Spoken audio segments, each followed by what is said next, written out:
request dear Madam to kindly felicitate our distinguished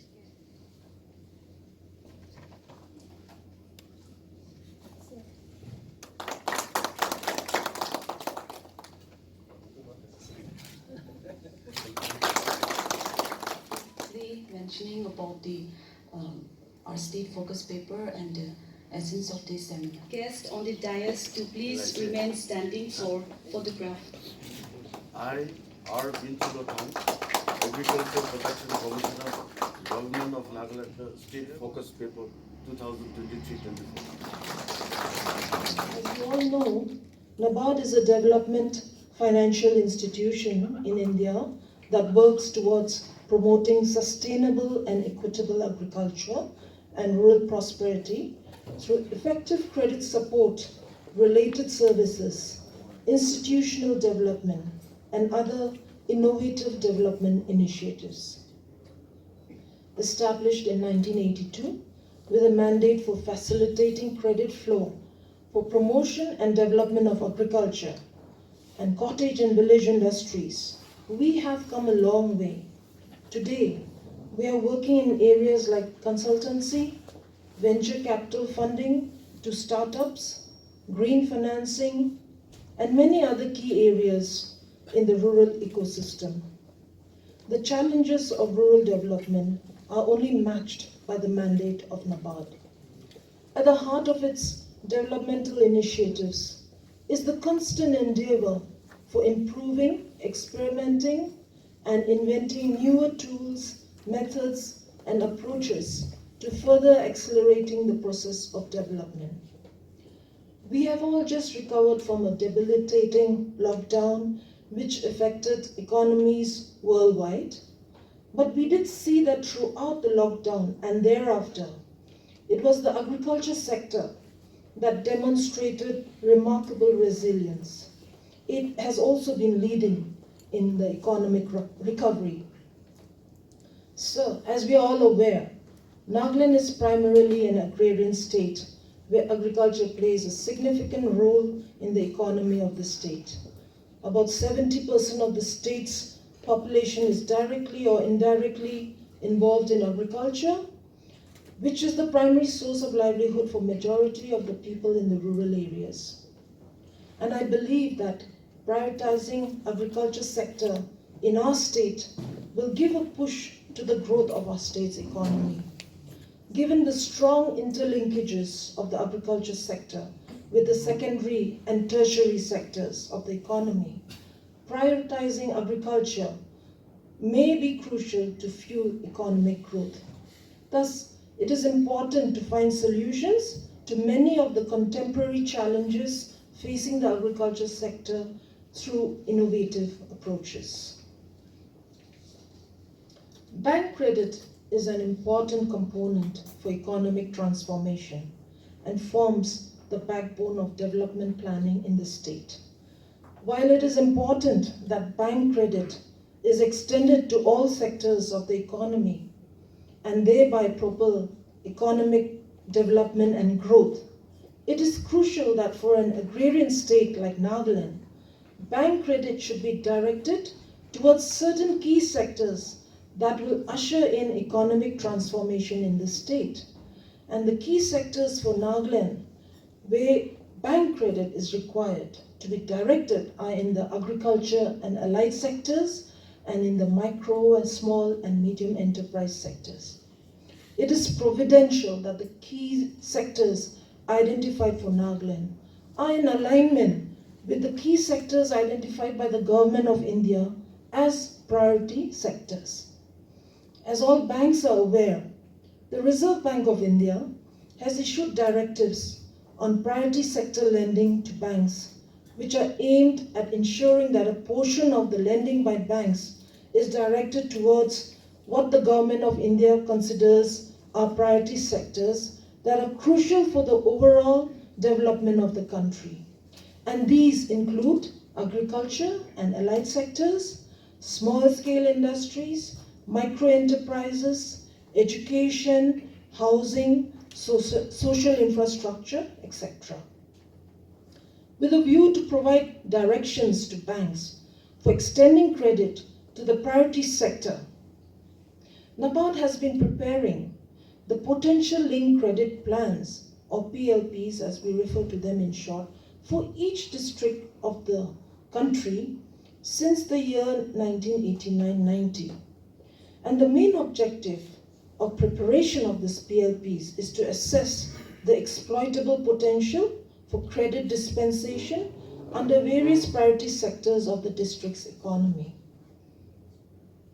And since the year 2005-2006, the Reserve Bank of India has made it mandatory that the PLPs prepared by NABARD form the base for the preparation of annual credit plan for priority sector lending in each district of the state.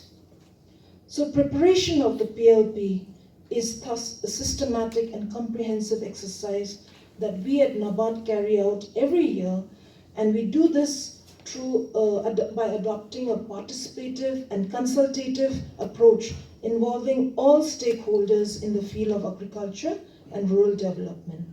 And the projections made under the PLP for each district are aggregated and presented in the form of the State Focus Paper for the state, which I'm happy to announce will be launched shortly by our chief guest.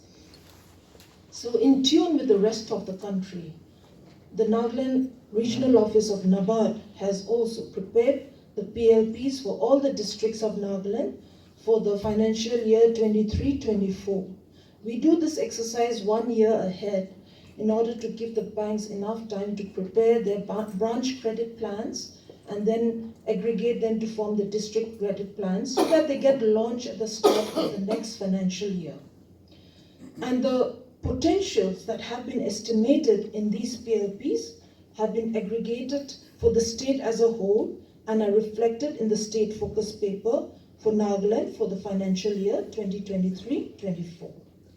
So the State Focus Paper presents a comprehensive picture of the potentials available for the development of the state under various activities under agriculture and the rural sector.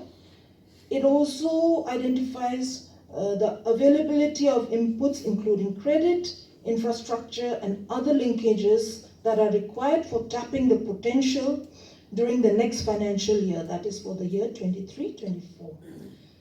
Thus, the State Focus Paper provides indications to the state government of the various policy and operational measures necessary to be taken for creating a conducive climate for sustainable development of priority sectors.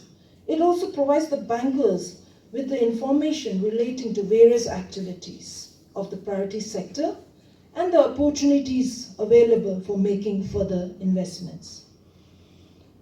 I believe that the State Focus Paper will serve as a guide for stakeholders in the rural credit sector to identify areas that need more attention and focus. The paper also provides an insight into the challenges and opportunities in the priority sectors and proposes strategies to overcome the challenges and harness the opportunities, to identify and address critical infrastructure gaps, constraints relating to infrastructure, and other support services that are required for harnessing the potential assessed in the State Focus Paper, and thereby pave the way for smooth flow of ground-level credit. A major driver of private sector capital formation in investment is investment credit, and the role of banks assumes importance as immediate trust is required to raise their share in the total agriculture credit in the state. If you look at the past trends in credit flow in the state, you will see that credit flow to the agriculture and allied sector has been showing an upward trend from rupees 19,369.96 lakhs in the year 2020-21. Agriculture credit in the state increased to rupees 22,319.29 lakhs in 2021, an increase of 15% over the previous year. There has also been a substantial growth in term loans to agriculture, that is investment credit to agriculture, in the past 1 year.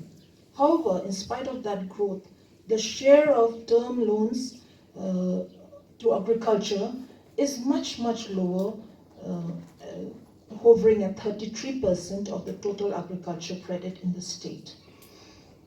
So there is a need for banks to step up their efforts in extending credit for investment activities. The lack of infrastructure is a major constraint that limits the growth and pace of capital formation, particularly with reference to the primary sector. And as public sector investment is a critical input for creation of infrastructure, I would like to urge upon the state government to take steps to address the issue of strengthening and augmenting infrastructure, particularly in the rural areas, so that credit flow to the agriculture sector is not impaired. A few suggestions on critical interventions required in various sectors and subsectors for consideration of the state government are highlighted in the State Focus Paper. I would also like to urge the members of the banking fraternity to play a proactive role and double your efforts in improving the credit flow to all sectors. I would especially like to request my banker friends to focus on the agriculture and allied sector in our state in their credit programs, as this sector still engages the largest workforce in the state.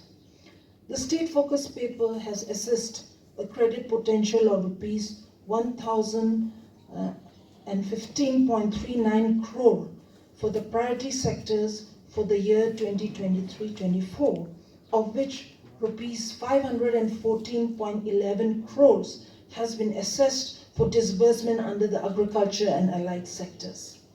It is my earnest request that the banks kindly incorporate the credit potentials as indicated in the PLPs for the year 2023-24 while framing their respective branch-wise credit plans to give meaning and shape to the entire credit planning exercise.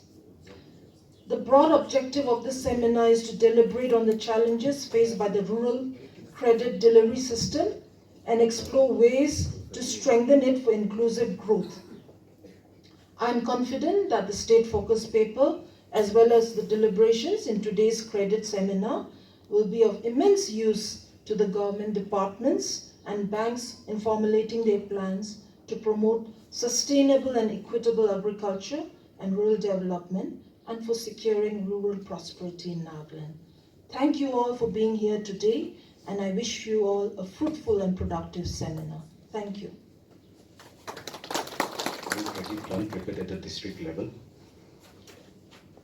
and it serves as a reference document for the banks to prepare the annual credit plan. So before going into the details of the sectoral projections, let us have a quick understanding of the banking profile in the state. We have a branch network of 196 as on September quarter to 2022, and 70% of these branches, 137 out of 196 branches, are concentrated in the districts of Dimapur, Kohima, and Mokokchung. Whereas we have, 25 RD blocks, rural development blocks, which are still unbanked. For some years, the RD blocks which are unbanked, the figure was at 27. Now it has come down to 25. So hopefully, with the mandate carried by subcommittee of SLBC on on unbanked blocks, hopefully this number will come down in the near future.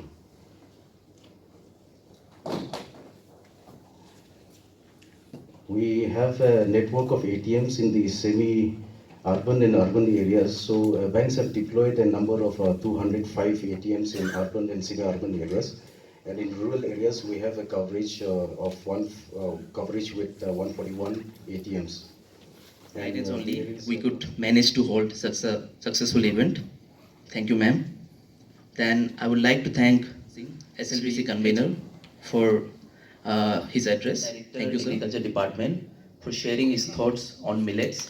As we celebrate 2023 as International Year of Millets, sir, your thoughts have truly inspired us, and government department along with banks will try harder to achieve various goals as far as the millet production is concerned in the state.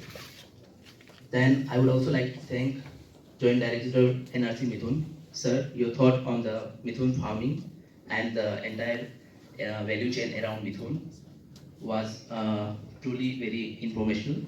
So, as you have requested, we would definitely like to work on that. Thank you, sir.